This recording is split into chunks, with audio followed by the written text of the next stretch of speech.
Según una antigua leyenda colombiana, el cacique de los muiscas llevó a cabo una singular ceremonia religiosa. Tras ser desnudado completamente, su cuerpo fue rociado con polvo de oro. A continuación, acompañado por sacerdotes y miembros destacados de la tribu, fue conducido al centro de un lago a bordo de una balsa. Durante su travesía, fue arrojando gemas y piezas de oro por la borda. Y por último, tomó un baño ritual en el lago. Los miembros de su tribu lo aclamaban y enaltecían desde la orilla. Aquel ritual originó el mito de El Dorado, la leyenda del hombre de oro. Siglos más tarde, esta historia desencadenó la locura de innumerables aventureros y mercenarios que partieron en pos de aquella tierra ignota donde el oro abundaba más que el agua. Cegados por la codicia, perpetraron auténticas masacres y arrasaron ciudades enteras. Nada podía detenerlos en su búsqueda de la perdida ciudad de oro llamada El Dorado.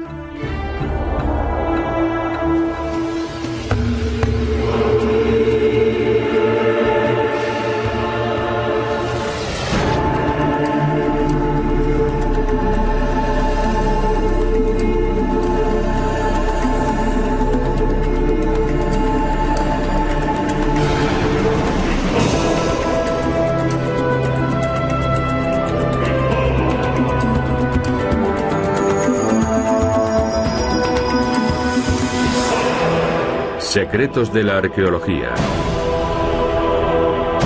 El Imperio Dorado de los Incas. Oro, el símbolo supremo de la riqueza. Ya en el antiguo Egipto, los artistas que trabajaban para los faraones empleaban este metal precioso para realizar obras maestras, como la celebérrima máscara mortuoria de Tutankamón. Los romanos sentían pasión por el dorado metal. Después de una conquista, sus legiones regresaban a Roma con todo el botín en oro que fuesen capaces de transportar. Al final del gobierno del emperador Augusto, en el año 14 a.C., las reservas de oro del Imperio Romano ascendían a 14.000 toneladas. Hacia el año 1500 de nuestra era, la avidez de oro cobró un cariz violento en muchas naciones europeas. España envió nutridos ejércitos que cruzaron el mar y recorrieron América del Sur y Central en busca de oro y tesoros. La táctica militar de los conquistadores españoles era tan implacable que casi nunca hacían prisioneros.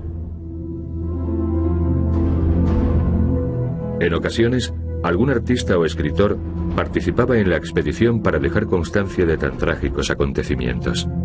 Transcurridos tan solo unos años, las tropas españolas capitaneadas por Francisco Pizarro borraron de la faz de la tierra culturas enteras como la inca.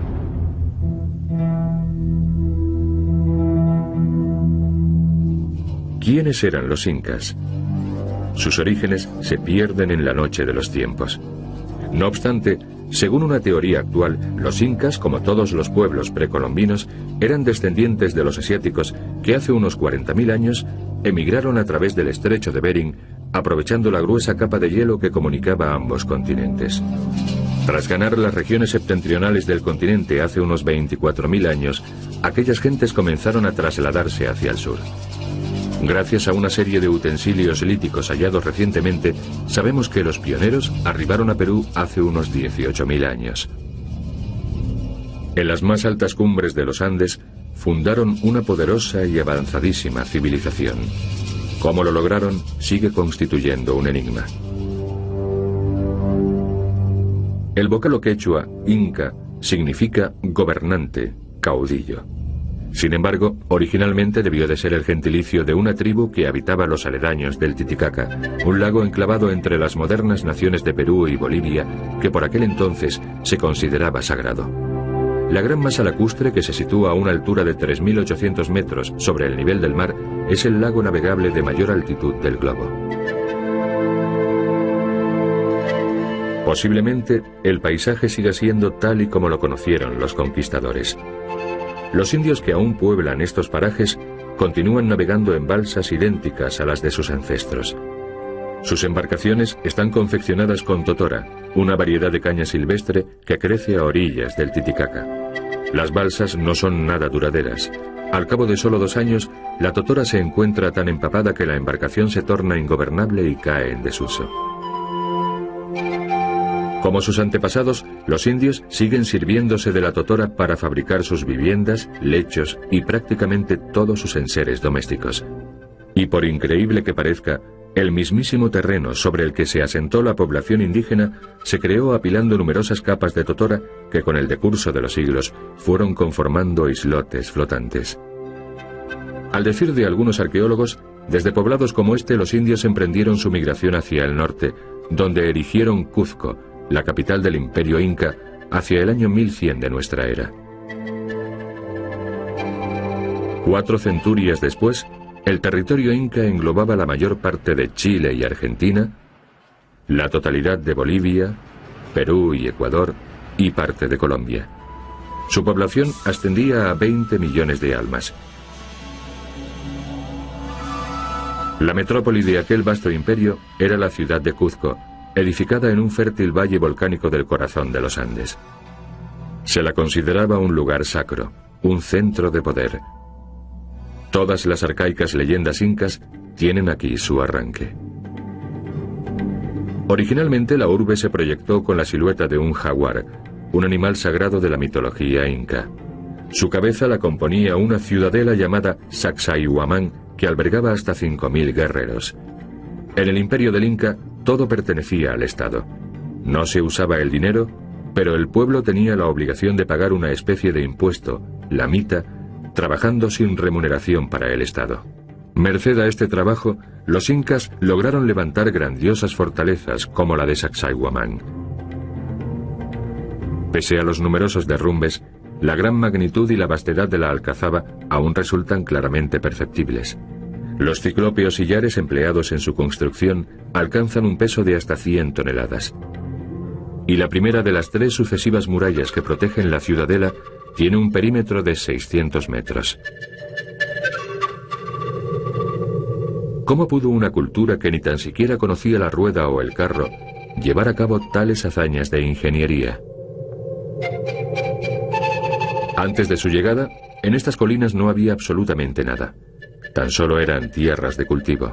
Con lo que sí contaban era con 20.000 hombres, 20.000 hombres reclutados por los funcionarios regios que prestaban gustosos sus servicios al Sapa Inca, el único Inca, ya que las cosechas se distribuían equitativamente entre el pueblo. Esta civilización no solo era capaz de acometer la edificación de fortísimas ciudadelas, sino también de ambiciosas obras de ingeniería hidráulica como los renombrados baños de Tambomachay construidos cerca de Cuzco. Según la leyenda, esta agua era sagrada, de modo que se reservaba exclusivamente para las ceremonias de purificación del soberano, que practicaba una ablución ritual antes de rendir culto al dios Sol. Según todas las fuentes, los incas vivieron en paz durante siglos. Mas en 1535 irrumpieron los soldados españoles. Inicialmente, la belleza de estos parajes debió de subyugarlos. Sin embargo, su codicia de oro y riquezas los impelió al saqueo y la masacre de la población nativa.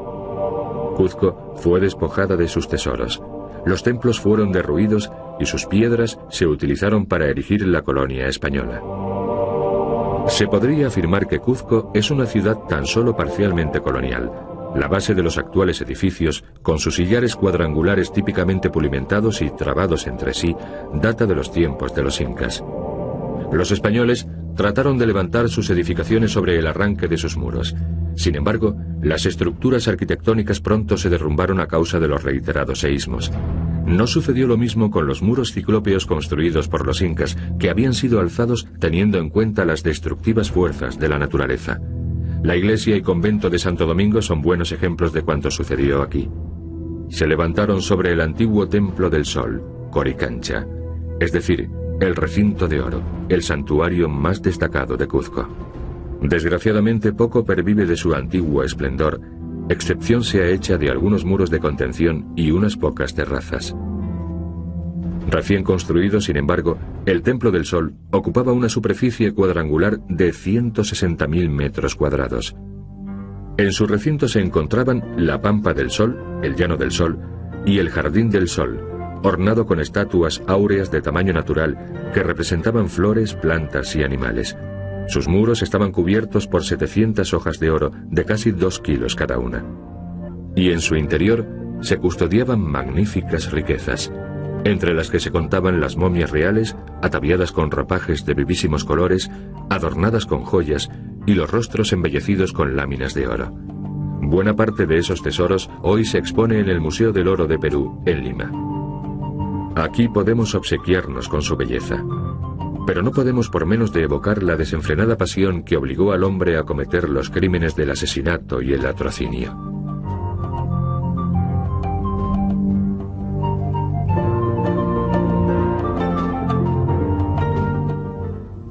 En el museo se exhibe un sinnúmero de alhajas de la cultura inca, como esta prenda ceremonial confeccionada con 13.000 placas de oro y artefactos procedentes de otras naciones dominadas por el imperio inca.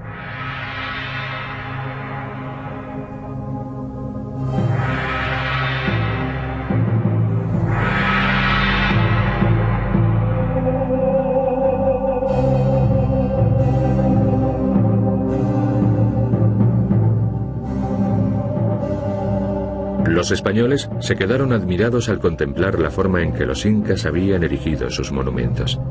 Aún hoy podemos hacernos una idea de las habilidades constructivas del pueblo inca admirando la célebre piedra de los 12 ángulos. Los sillares de diversas formas se encuentran encajados entre sí sin emplear cal ni argamasa alguna. Están colocados con tal precisión que resulta imposible introducir entre ellos la hoja de un cuchillo.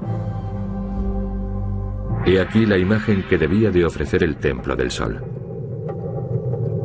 Ahora podemos comprender la estupefacción de los conquistadores españoles al descubrir uno de los lugares más sagrados del imperio inca.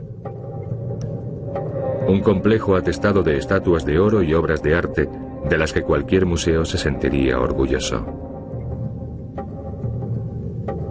Sin embargo, en lugar de preservar aquellos hermosos artefactos, buena parte de los más magníficos tesoros de la humanidad se perdió irremediablemente.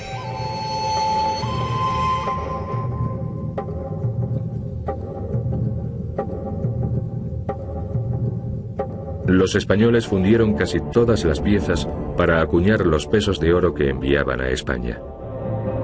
Los moradores de Cuzco no corrieron mejor suerte. Se trataba de indefensos agricultores y obreros de la construcción, sin preparación alguna para encararse con un enemigo tan cruel como los conquistadores.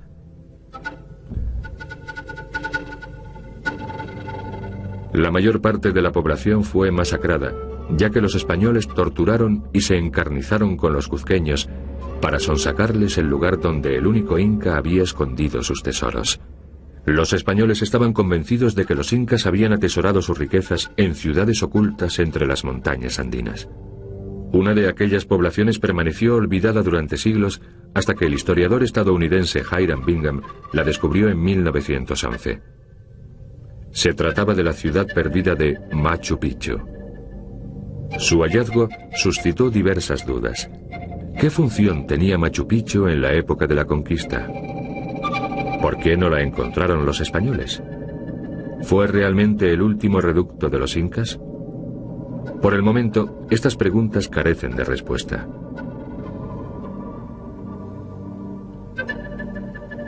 Según ciertos arqueólogos, Machu Picchu fue un puesto avanzado y fortificado construido para evitar que las naciones hostiles penetrasen por el valle sagrado de Cuzco y cayesen sobre la capital. Para otros, se trataba de un complejo sagrado, la sede de las vírgenes consagradas al dios Sol. Aquí se alza un templo elevado en su honor. Quizá el santuario se emplease a sí mismo como observatorio astronómico. No podría estar más próximo al cielo. Aún hoy se puede contemplar la Intihuatana, el lugar donde se amarra el sol, una especie de reloj de sol. Se cree que los españoles jamás llegaron a este paraje. Pero ¿cómo es posible que no hallasen una ciudad tan sumamente extensa? Hay arqueólogos que opinan que se encontraba tan bien oculta y era tan antigua que incluso los incas que poblaban sus contornos durante la conquista española ignoraban su existencia. Es posible que Machu Picchu ya se encontrase abandonada y engullida por la selva en tiempos de los conquistadores.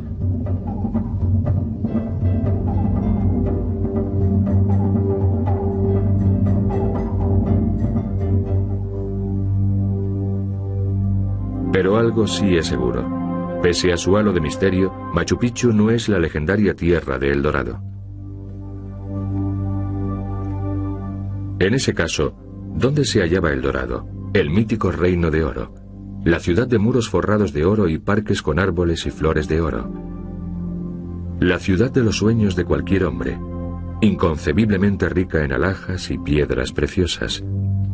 ¿Era el lugar a donde habían huido los incas con su oro al irrumpir los conquistadores? De ser así, tendrían que haber abandonado el país. En tal caso, el mito de El Dorado no guarda relación alguna con Perú. Para rastrear sus auténticos orígenes, debemos dirigirnos hacia el norte, a Colombia, ya que de allí procede el mito de El Hombre de Oro. La leyenda está vinculada a una ceremonia que tuvo lugar en el lago de Guatavita, situado a 50 kilómetros a oriente de Bogotá, la actual capital de Colombia. Cuando los españoles supieron de la historia del rey cubierto de polvo de oro y joyas, que arrojaba piezas de oro al fondo del lago, supusieron que el lecho lacustre debía de estar alfombrado de tesoros acumulados a lo largo de los años. Los científicos trataron durante mucho tiempo de determinar el origen tanto del mito como del ritual. Y en 1954, un equipo de arqueólogos colombianos ofreció una explicación aparentemente plausible. Sus investigaciones concluyeron que hace milenios, en una época en que el hombre ya habitaba la cordillera andina, un gran meteorito cayó de los cielos. Posiblemente los indígenas oyeron un estruendo ensordecedor y vieron hendiendo el cielo a la velocidad del rayo una masa dorada seguida por una estela de oro. Los testigos del fenómeno debieron de creer que algún poderosísimo dios había llegado a la tierra. Los arqueólogos opinan que seguramente el cacique de los muiscas se recubría con polvo de oro y tomaba un baño ritual en conmemoración de aquel acontecimiento.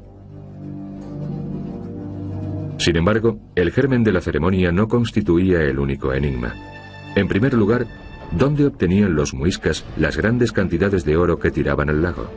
Sabemos con toda certeza que solamente las tribus de la Tierra Caliente, las regiones tropicales calurosas y húmedas, explotaban riquísimas minas de oro. Sin embargo, en la meseta de Bogotá, donde habitaban los muiscas, no hay trazas del metal precioso. Siendo así, ¿cómo es que a aquel pueblo le sobraba el oro hasta el punto de permitirse el lujo de arrojarlo a las heladas aguas del lago? El enigma quedó resuelto gracias al hallazgo de unas minas abiertas en las montañas del oeste de Bogotá. Datan del período muisca y contienen sal gema, la misma que empleamos para cocinar. En aquellos tiempos se trataba de un mineral tan sumamente escaso que los pueblos indígenas lo valoraban más que el oro. Los muiscas vendían sus tortas de sal por todo el territorio de la moderna Colombia, lo cual les reportaba pingües beneficios. Gracias a este comercio, los muiscas podían adquirir aquel metal de reflejos dorados. Y sus diestros artesanos modelaban esta maravillosa sustancia para conferirle un millar de prodigiosas formas. Aún hoy podemos admirar estos bellísimos artefactos pertenecientes a la extraordinaria colección del Museo del Oro de Bogotá. A raíz de la inauguración de este museo en 1939, Colombia logró detener el flujo de tesoros que salían de sus fronteras y salvaguardar así su acervo artístico. En sus salas se conservan momias y artesanía realizada en oro por la cultura muisca, así como por otras tribus que practicaban la orfebrería, como por ejemplo los inúes, célebres por sus zarcillos en forma de abanico, los tolimas y los quimbayas, cuyos artífices realizaron una inmensa variedad de preciosísimas piezas, y los calimas, que fabricaban grandes pectorales, diademas y prendedores o broches. A la vista de tanta belleza nos preguntamos quién lucía tales alhajas. ¿Solamente los caciques o los guerreros? ¿O quizá las mujeres también suspiraban por adornarse con ellas como hoy en día? Los estudiosos dedicados a este período concluyen que las féminas jamás llevaban tales adornos, que se reservaban exclusivamente para el ornato de sacerdotes y dignatarios. La joyería tenía una importante significación ritual y religiosa. Las figuras fantásticas representan personajes sobrenaturales que, según creían los pueblos precolombinos, ejercían su influjo sobre la vida terrena. Las máscaras con que se cubrían los rostros de los difuntos tenían por fin prolongar su vida tras la muerte. Las diminutas y estilizadísimas efigies de animales, especialmente de aves, se ofrendaban a las divinidades para propiciar la fertilidad de la tierra y obtener abundantes cosechas. Entre estas asombrosas joyas, algunas entrañan ciertos misterios. Los estudiosos sostienen que sus siluetas perfectamente estilizadas tan solo serían concebibles para un ingeniero aeronáutico de nuestro tiempo. ¿Cómo pudieron realizarse hace más de un milenio? Los artefactos de oro que la nobleza y la clerecía empleaban en vida acompañaban a sus momias en el mundo de ultratumba. Los finados se inhumaban en hipógeos, es decir, dependencias subterráneas. El cadáver se introducía en la tumba junto con un ajuar compuesto por alhajas y útiles cotidianos a fin de que el alma se encontrase más cómoda durante su travesía al más allá. Los dioses recibían infinidad de piezas de oro como ofrenda. Una de ellas se consideraba una obra maestra del arte orfebre. Se trata de una balsa de oro y esmeraldas labrada para el cacique de Guatavita, y unos agricultores la hallaron fortuitamente en 1969 en una caverna cercana a Bogotá. El personaje sentado en el solio es el Dorado, el hombre de oro, aguardando el momento de sumergirse en las sagradas aguas del lago y así adquirir poderes divinos. La escena representa asimismo a varios hombres arrojando al agua ofrendas de oro. Lo más posible es que se trate de los sacerdotes y nobles que escoltaban al cacique. ¿Son estos entonces los tesoros hundidos en el lago de Guatavita? La respuesta, por desgracia, es no. Desde los tiempos de la conquista española, millares de aventureros se han zambullido en sus aguas tratando de dar con el oro. Ha habido incluso quienes han pretendido drenar el lago, pero jamás se ha descubierto suficiente oro como para que tales esfuerzos mereciesen la pena. El museo acoge asimismo joyería producida por orífices, orfebres, taironas, otro extinto pueblo colombiano. Estos fabricaban magníficos objetos como pectorales con forma de serpiente o ranas que se tenían por sagradas y se consideraban talismanes. La cultura tairona fue una de las últimas civilizaciones precolombinas. Vivían aislados en la Sierra Nevada de Santa Marta, una cordillera de la región septentrional de Colombia a casi 5.000 metros de altitud. Fue aquí donde las ya leyendas recogidas por los historiógrafos españoles acerca de El Dorado se entremezclaron con mitos sobre misteriosas ciudades perdidas en la jungla, por donde corrían arroyos rebosantes de pepitas de oro. Una de estas ciudades era Chairama, en la actualidad un yacimiento arqueológico conocido como Pueblito.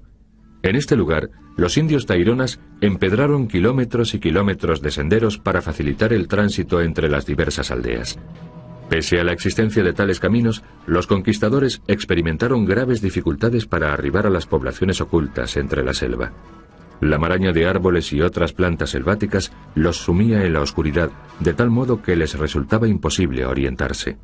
Y claro está, además corrían el riesgo de perecer a causa de las picaduras de arañas y serpientes y la ponzoña de las ranas venenosas. Lo que más temían, no obstante, era el hambre. Cuando se quedaban sin víveres, se comían el cuero de las sillas de montar, y eso después de haber sacrificado las mulas. Pero el hambre de riquezas, de dar con el dorado, no cesaba de espolearlos. Jalonando una de las sendas que conducen a Pueblito, se encuentran unas grandes peñas sobre las que se observan singularísimos grabados. Los arqueólogos sospechan que se trataba de un paraje ritual donde se ofrecían sacrificios al dios Sol, la figura representada en este peñasco.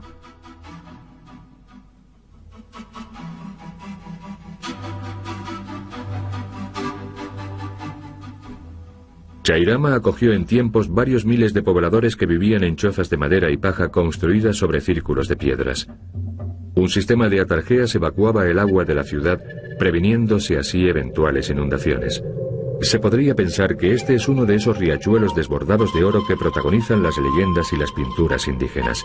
Sin embargo, los reflejos dorados no se deben al oro, sino a la presencia de mica, un mineral de similares cualidades reflectantes. Irónicamente, los nativos lo llamaban oro español. Estos son los herederos del pueblo tairona que habitaba la arcaica ciudad. Pertenecen a la tribu llamada Kogi.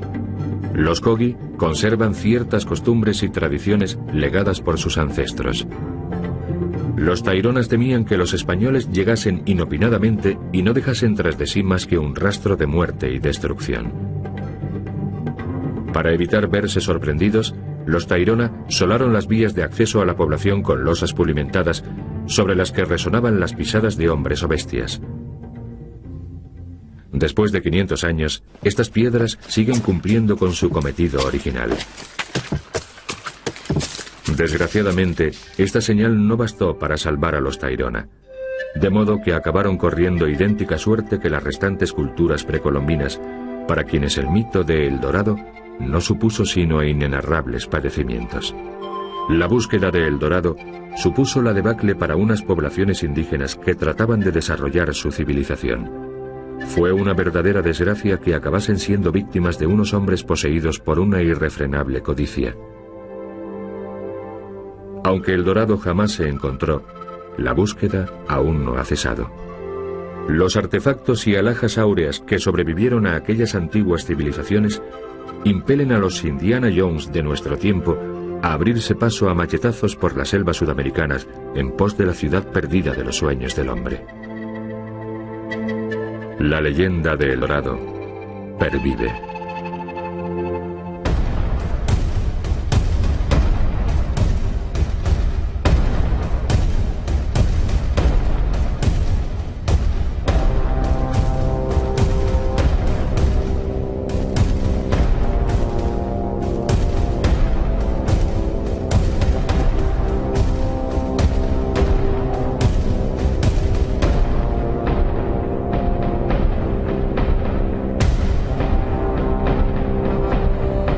Imposible introducir entre ellos la hoja de un cuchillo. He aquí la imagen que debía de ofrecer el Templo del Sol. Ahora podemos comprender la estupefacción de los conquistadores españoles al descubrir uno de los lugares más sagrados del Imperio Inca. Un complejo atestado de estatuas de oro y obras de arte de las que cualquier museo se sentiría orgulloso. Sin embargo, en lugar de preservar aquellos hermosos artefactos, buena parte de los más magníficos tesoros de la humanidad se perdió irremediablemente.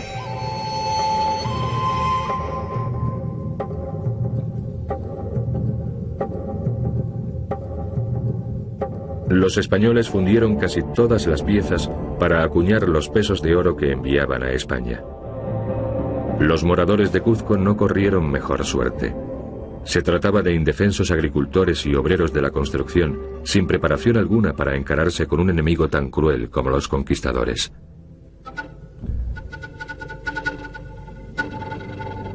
La mayor parte de la población fue masacrada, ya que los españoles torturaron y se encarnizaron con los cuzqueños para sonsacarles el lugar donde el único inca había escondido sus tesoros. Los españoles estaban convencidos de que los incas habían atesorado sus riquezas en ciudades ocultas entre las montañas andinas. Una de aquellas poblaciones permaneció olvidada durante siglos hasta que el historiador estadounidense Hiram Bingham la descubrió en 1911. Se trataba de la ciudad perdida de Machu Picchu. Su hallazgo suscitó diversas dudas.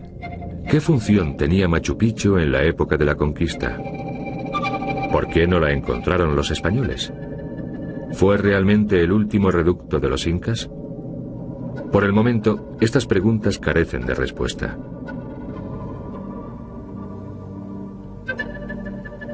Según ciertos arqueólogos, Machu Picchu fue un puesto avanzado y fortificado construido para evitar que las naciones hostiles penetrasen por el valle sagrado de Cuzco y cayesen sobre la capital. Para otros, se trataba de un complejo sagrado, la sede de las vírgenes consagradas al dios Sol. Aquí se alza un templo elevado en su honor. Quizá el santuario se emplease a sí mismo como observatorio astronómico. No podría estar más próximo al cielo. Aún hoy se puede contemplar la Intihuatana, el lugar donde se amarra el sol, una especie de reloj de sol. Se cree que los españoles jamás llegaron a este paraje. Pero ¿cómo es posible que no hallasen una ciudad tan sumamente extensa? Hay arqueólogos que opinan que se encontraba tan bien oculta y era tan antigua que incluso los incas que poblaban sus contornos durante la conquista española ignoraban su emplear cal ni argamasa alguna. Están colocados con tal precisión que resulta imposible introducir entre ellos la hoja de un cuchillo. He aquí la imagen que debía de ofrecer el Templo del Sol. Ahora podemos comprender la estupefacción de los conquistadores españoles al descubrir uno de los lugares más sagrados del imperio inca. Un complejo atestado de estatuas de oro y obras de arte de las que cualquier museo se sentiría orgulloso. Sin embargo, en lugar de preservar aquellos hermosos artefactos, buena parte de los más magníficos tesoros de la humanidad se perdió irremediablemente.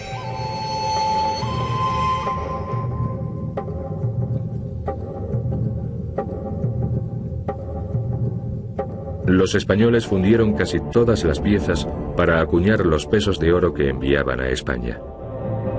Los moradores de Cuzco no corrieron mejor suerte.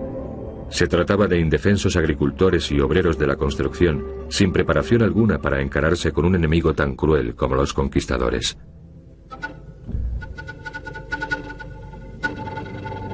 La mayor parte de la población fue masacrada, ya que los españoles torturaron y se encarnizaron con los cuzqueños para sonsacarles el lugar donde el único inca había escondido sus tesoros. Los españoles estaban convencidos de que los incas habían atesorado sus riquezas en ciudades ocultas entre las montañas andinas.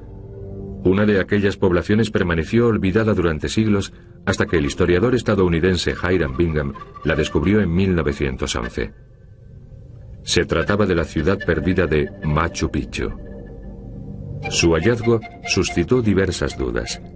¿Qué función tenía Machu Picchu en la época de la conquista? ¿Por qué no la encontraron los españoles? ¿Fue realmente el último reducto de los incas? Por el momento, estas preguntas carecen de respuesta.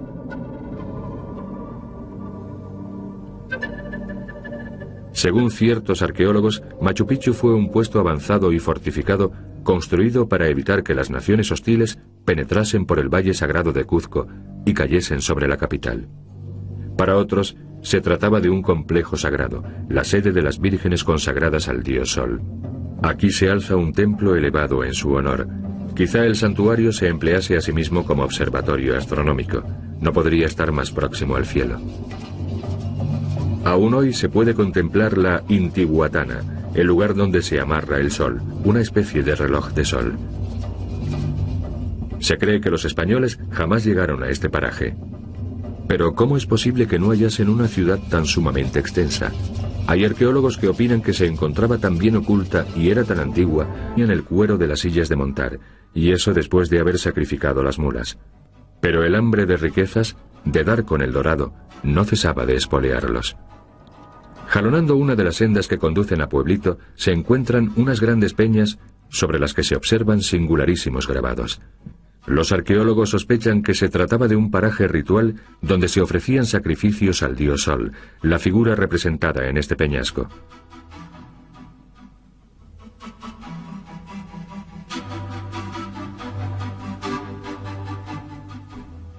Chairama acogió en tiempos varios miles de pobladores que vivían en chozas de madera y paja construidas sobre círculos de piedras. Un sistema de atarjeas evacuaba el agua de la ciudad, previniéndose así eventuales inundaciones. Se podría pensar que este es uno de esos riachuelos desbordados de oro que protagonizan las leyendas y las pinturas indígenas. Sin embargo, los reflejos dorados no se deben al oro, sino a la presencia de mica, un mineral de similares cualidades reflectantes. Irónicamente, los nativos lo llamaban oro español. Estos son los herederos del pueblo tairona que habitaba la arcaica ciudad. Pertenecen a la tribu llamada Kogi. Los Kogi conservan ciertas costumbres y tradiciones legadas por sus ancestros. Los taironas temían que los españoles llegasen inopinadamente y no dejasen tras de sí más que un rastro de muerte y destrucción. Para evitar verse sorprendidos, los tairona solaron las vías de acceso a la población con losas pulimentadas sobre las que resonaban las pisadas de hombres o bestias. Después de 500 años, estas piedras siguen cumpliendo con su cometido original. Desgraciadamente, esta señal no bastó para salvar a los tairona, de modo que acabaron corriendo idéntica suerte que las restantes culturas precolombinas, para quienes el mito de El Dorado no supuso sino inenarrables padecimientos. La búsqueda de El Dorado supuso la debacle para unas poblaciones indígenas que trataban de desarrollar su civilización. Fue una verdadera desgracia que acabasen siendo víctimas de unos hombres poseídos por una irrefrenable codicia. Aunque el dorado jamás se encontró, la búsqueda aún no ha cesado.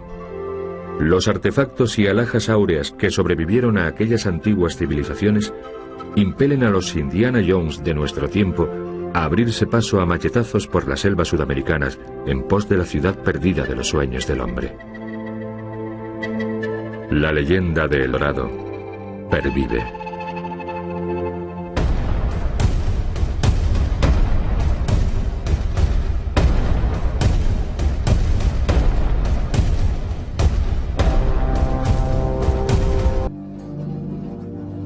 Sin embargo, el germen de la ceremonia no constituía el único enigma. En primer lugar, ¿dónde obtenían los muiscas las grandes cantidades de oro que tiraban al lago? Sabemos con toda certeza que solamente las tribus de la Tierra Caliente, las regiones tropicales calurosas y húmedas, explotaban riquísimas minas de oro. Sin embargo, en la meseta de Bogotá, donde habitaban los muiscas, no hay trazas del metal precioso. Siendo así, ¿cómo es que a aquel pueblo le sobraba el oro hasta el punto de permitirse el lujo de arrojarlo a las heladas aguas del lago? El enigma quedó resuelto gracias al hallazgo de unas minas abiertas en las montañas del oeste de Bogotá. Datan del período muisca y contienen sal gema, la misma que empleamos para cocinar.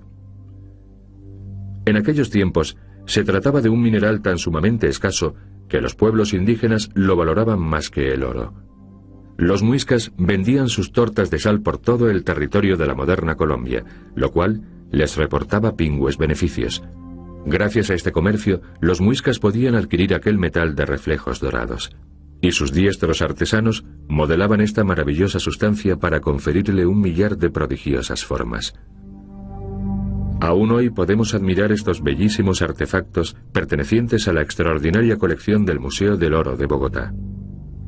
A raíz de la inauguración de este museo en 1939, Colombia logró detener el flujo de tesoros que salían de sus fronteras y salvaguardar así su acervo artístico. En sus salas se conservan momias y artesanía realizada en oro por la cultura muisca, así como por otras tribus que practicaban la orfebrería, como por ejemplo los inúes, célebres por sus zarcillos en forma de abanico, los tolimas y los quimbayas, cuyos artífices realizaron una inmensa variedad de preciosísimas piezas, y los calimas, que fabricaban grandes pectorales, diademas y prendedores o broches. A la vista de tanta belleza nos preguntamos quién lucía tales alhajas. ¿Solamente los caciques o los guerreros? ¿O quizá las mujeres también suspiraban por adornarse con ellas como hoy en día? Los estudiosos dedicados a este período concluyen que las féminas jamás llevaban tales adornos, que se reservaban exclusivamente para el ornato de sacerdotes y dignatarios. La joyería tenía una importante significación ritual y religiosa. Las figuras fantásticas representan personajes sobrenaturales que, según creían los pueblos precolombinos, ejercían su influjo sobre la vida terrena. Las máscaras con que se cubrían los rostros de los difuntos tenían por fin prolongar su vida tras la muerte. Las diminutas y estilizadísimas efigies de animales, especialmente de aves, se ofrendaban a las divinidades para propiciar la fertilidad de la tierra y obtener abundantes cosechas. Entre estas asombrosas joyas, algunas entrañan ciertos misterios, hazañas de ingeniería. Antes de su llegada, en estas colinas no había absolutamente nada. Tan solo eran tierras de cultivo. Con lo que sí contaban era con 20.000 hombres. 20.000 hombres reclutados por los funcionarios regios que prestaban gustosos sus servicios al Sapa Inca, el único Inca, ya que las cosechas se distribuían equitativamente entre el pueblo. Esta civilización no solo era capaz de acometer la edificación de fortísimas ciudadelas, sino también de ambiciosas obras de ingeniería hidráulica, como los renombrados baños de Tambomachay, construidos cerca de Cuzco. Según la leyenda, esta agua era sagrada, de modo que se reservaba exclusivamente para las ceremonias de purificación del soberano, que practicaba una ablución ritual antes de rendir culto al dios Sol. Según todas las fuentes, los incas vivieron en paz durante siglos. Mas en 1535 irrumpieron los soldados españoles. Inicialmente, la belleza de estos parajes debió de subyugarlos. Sin embargo, su codicia de oro y riquezas los impelió al saqueo y la masacre de la población nativa. Cuzco fue despojada de sus tesoros. los templos fueron derruidos y sus piedras se utilizaron para erigir la colonia española. Se podría afirmar que Cuzco es una ciudad tan solo parcialmente colonial. La base de los actuales edificios, con sus sillares cuadrangulares típicamente pulimentados y trabados entre sí, data de los tiempos de los incas. Los españoles trataron de levantar sus edificaciones sobre el arranque de sus muros. Sin embargo, las estructuras arquitectónicas pronto se derrumbaron a causa de los reiterados seísmos.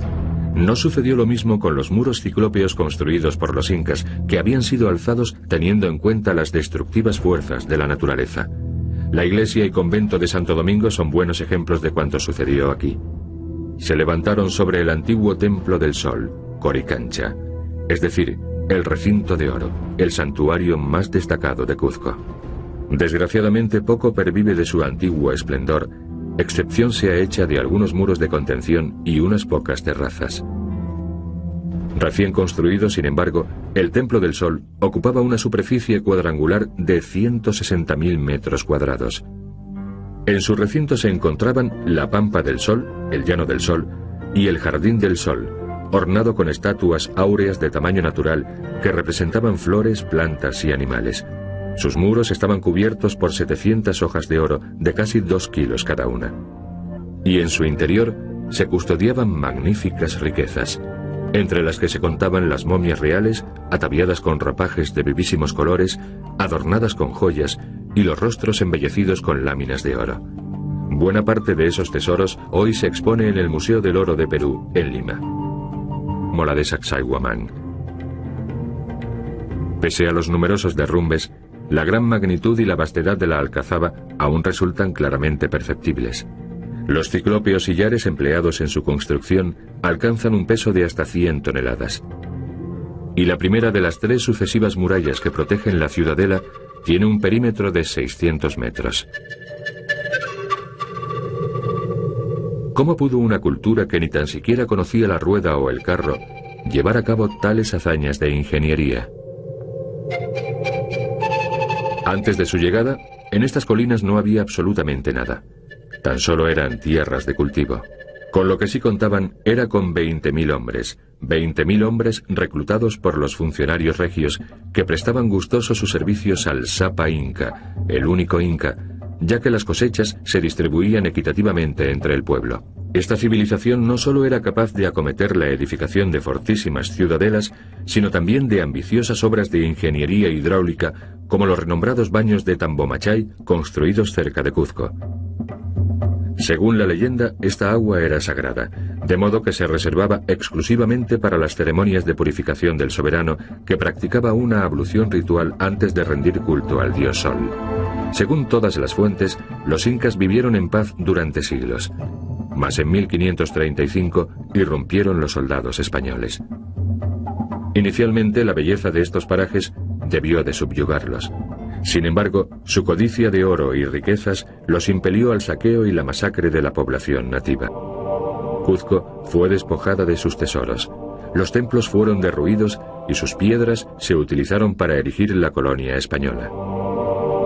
Se podría afirmar que Cuzco es una ciudad tan solo parcialmente colonial.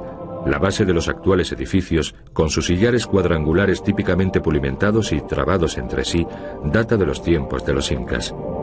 Los españoles trataron de levantar sus edificaciones sobre el arranque de sus muros. Sin embargo, las estructuras arquitectónicas pronto se derrumbaron a causa de los reiterados seísmos. No sucedió lo mismo con los muros ciclópeos construidos por los incas, que habían sido alzados teniendo en cuenta las destructivas fuerzas de la naturaleza. La iglesia y convento de Santo Domingo son buenos ejemplos de cuanto sucedió aquí. Se levantaron sobre el antiguo Templo del Sol, Coricancha, es decir, el recinto de oro, el santuario más destacado de Cuzco. Desgraciadamente poco pervive de su antiguo esplendor, excepción sea hecha de algunos muros de contención y unas pocas terrazas. Recién construido, sin embargo, el Templo del Sol ocupaba una superficie cuadrangular de 160.000 metros cuadrados. En su recinto se encontraban la Pampa del Sol, el Llano del Sol, y el Jardín del Sol.